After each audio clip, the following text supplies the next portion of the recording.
debt, taxes, and inflation. If you can understand these three things, you will become extremely wealthy. We know that with real estate, as it earns and grows over time, there are ways to get around paying income tax as well as paying capital gains tax when you exit. You're able to use leverage. Real estate has a competitive advantage over the stock market or retirement accounts. And if you know me, I'm a big fan of using all three to build wealth. But in this case, you're able to borrow debt. You're able to take out debt and control assets that is more than the amount of money that you have.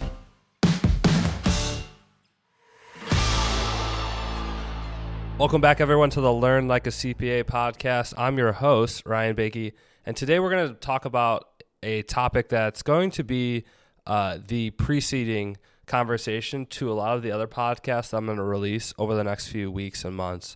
And what we're talking about today is what I consider the three pillars of wealth building. If you can understand these topics, you might have heard about them if you went into business school or if you studied economics. But to really take these three topics here, these three ideas, and see how you can build wealth with them, it's really eye-opening. So the three topics today, we're going to talk about debt, taxes, and inflation. Debt, taxes, and inflation. And if you can understand these three things, you will become extremely wealthy. I explain this as a framework because you have to utilize all three. Now, there's going to be some times where certain properties you may not use debt to acquire certain properties, or maybe you do 50% down, or you do 10% down, 20% down, doesn't matter. But understanding how all three of these relate with each other is going to help you build a lot of wealth. So when we talk about debt, the power of debt is you get to use somebody else's money. It could be the bank's money.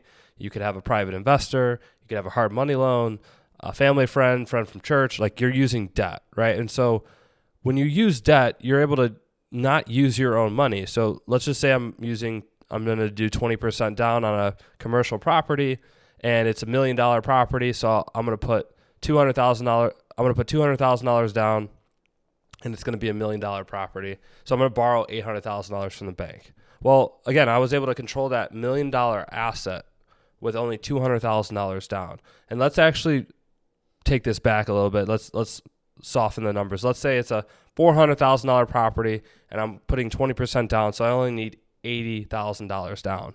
But a bank's going to give me a loan for $320,000.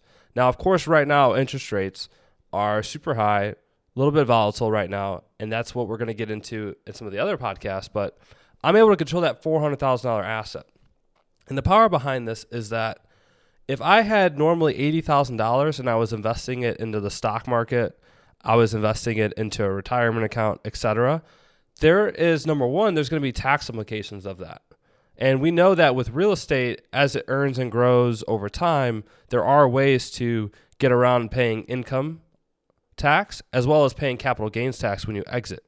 But that $80,000, if I was to take that $80,000 and put it in the stock market, I'm going to earn 8 to 10% per year, depending on who's in office. Just kidding.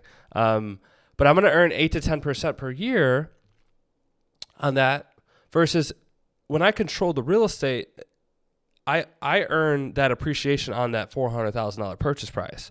So you're able to use leverage. And we've already talked about why real estate has a competitive advantage over the stock market or retirement accounts. And if you know me, I'm a big fan of using all three to build wealth. But in this case, you're able to borrow debt. You're able to take out debt and control assets that is more than the amount of money that you have, right? Now, with that debt, what's powerful is you pay that debt off over time.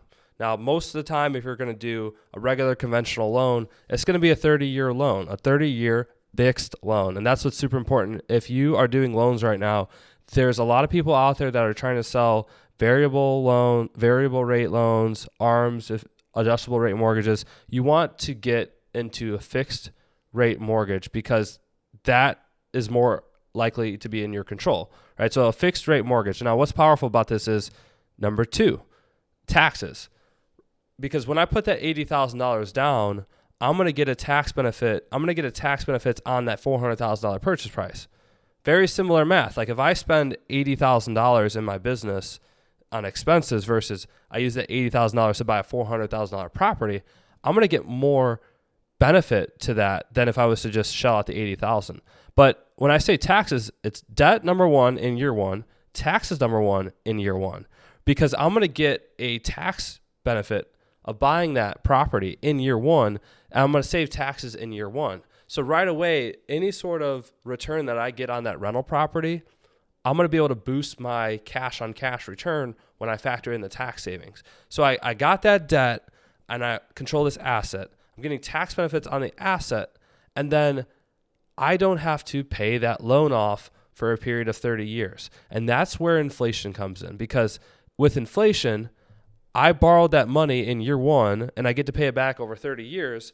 But by the time I'm paying that loan back, the value of that money is worth less. If you owe me $10,000 and I say, okay, I want it back in 2 years versus I want it back in 30 years, that's a totally different scenario. And I'm going to lose out, because by the time I receive that money over a period of time, it's lost its value. And so no other asset class can you take advantage of debt, taxes, inflation like you can in real estate, because again, debt, I'm able to control a larger asset.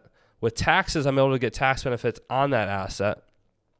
And then with inflation, I'm paying that debt back.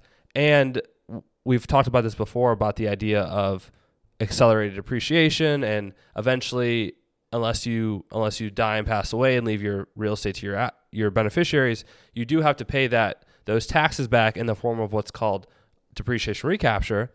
But you're paying it back at a later time, and inflation's eating away at that dollar. If I borrow $30,000 in year one and everything else is the same, and I pay $30,000 back in year 10, let's say year 10 is when I sell the property. This just happened for a client of ours. I win because I got to borrow $30,000 for 10 years, interest and penalty free. Now, I was explaining this to somebody and they said, well, hey, why would I play this depreciation game if I just end up having to pay it back over time? And I told him, I said, well, would you turn down an interest and penalty free loan for $50,000 and there's not a time frame on when you have to pay it back? That's essentially what accelerated depreciation is, and utilizing this debt, taxes, and inflation strategy, because you get to determine, and this is what's so crazy, and I'll explain this, because the two main killers of wealth are going to be debt and taxes. The two main killers of wealth are going to be taxes and inflation. Because if I get money, if I get $100,000, right, it's probably going to be taxed. So then maybe I'm left with $80,000. And then inflation's going to eat away at that $80,000. So it is the best responsibility for me to any money that I get, again, unless it's a tax-free event, I'm probably going to have to pay taxes on it. And it's going to sit in my bank account and eat away at inflation. So I'm better off reinvesting that money over and over, because that's the power of making the money move. So I was talking to a client a couple weeks ago.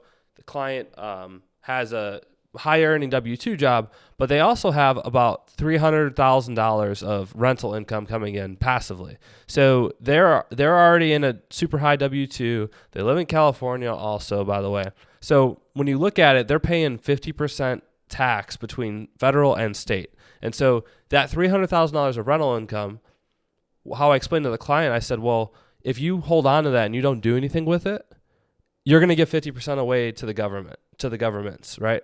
And that money that's sitting in that bank account is going to lose value to inflation. So after a year, you're left with, of that $300,000 that you made, you're left with $150,000. And then you got inflation. Let's say inflation's running 5-6% a year. Now you're left with $140,000. And to explain that to somebody, and they will have the realization that, oh yeah, my money is actually better spent reinvested. And it's kind of a hot potato theory, and I use this example a lot, is the only person that gets burned by the potato is the person that holds on to the potato too much. And you can think about that in real estate or business, is if you hold on to the cash, right? If you have a huge cash event, unless it's a non-taxable transaction, which most businesses and real estates won't, you're going to get burned, and you're going to end up giving taxes away, and you're going to allow inflation to eat away at your money. So those are the overall high level, three different concepts: debt, taxes, and inflation. And if you can understand how those all interplay together, it's going to set the framework for some of my other podcasts when I talk about accelerate depreciation, is going to set the framework for some of my podcasts where we're going to get into seller financing, creative financing. How do you convince a seller to actually sell you a property for super cheap? And wanted to lay these out and give you these 3 pillars to wealth building, because debt, taxes, and inflation, again, if you can understand this, you will build tremendous amounts of wealth, and that's what I want you guys to do. Thanks for checking out the podcast today, guys. If you want to take the next step, look, I got a Facebook group, a free Facebook group, over 8,000 real estate investors in that group, interacting with each other, posting questions about taxes daily. Go ahead and check that out. It's going to be on Facebook, Tax Strategies for Real Estate Investors. When you get into that group, first thing I want you to do, invite a friend and leave me a message. Tell me that you found me through the podcast, and I will personally respond to any questions that you might have.